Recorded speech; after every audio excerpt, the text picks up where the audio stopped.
মহানবী সাল্লাল্লাহু আলাইহি ওয়াসাল্লাম এর পরিচয়। মহান আল্লাহ তাআলা মানুষের কল্যাণের জন্য যুগে যুগে নবী ও রাসূল পাঠিয়েছেন।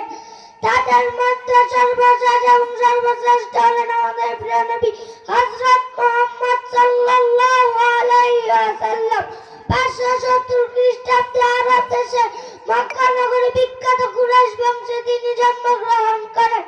তার পিতার নাম আব্দুল্লাহ, মাতার নাম আমিনা।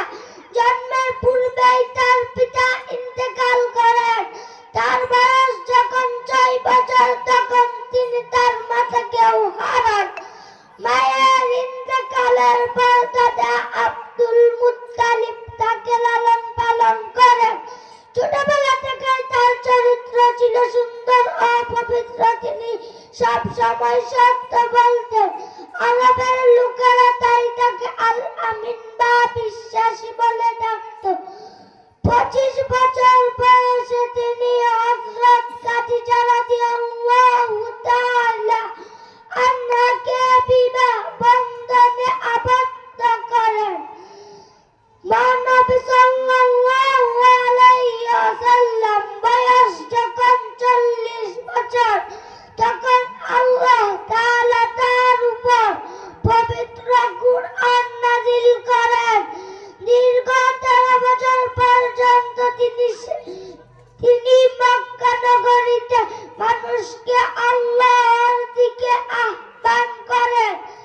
পরে কাফেরদের অত্যাচারে আল্লাহর হুকুমে তিনি মক্কা ছেড়ে মদিনায় হিজরত করেন। দীর্ঘ 10 বছর পর্যন্ত তিনি সেখানে ইসলামের দাওয়াত দেন। তার দাওয়াতে দলে দলে লোক ইসলাম ধর্মে দীক্ষিত হয়।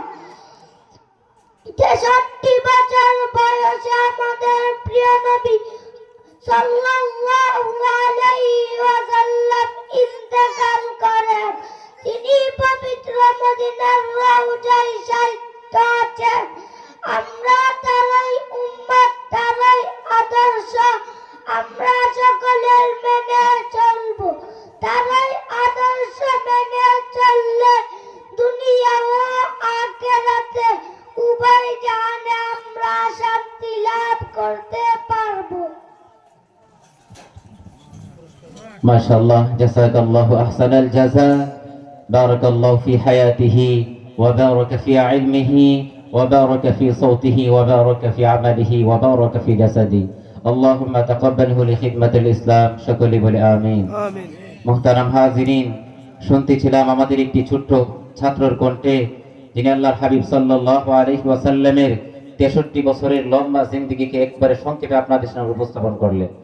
তো আমরা দর্সে নাজামির কিতাবের বিভিন্ন বুনিয়াদি কিতাবের বিভিন্ন গুরুত্বপূর্ণ গদ্যগুলা ছাত্রদেরকে মুখস্থ করিয়ে থাকি। আলহামদুলিল্লাহ।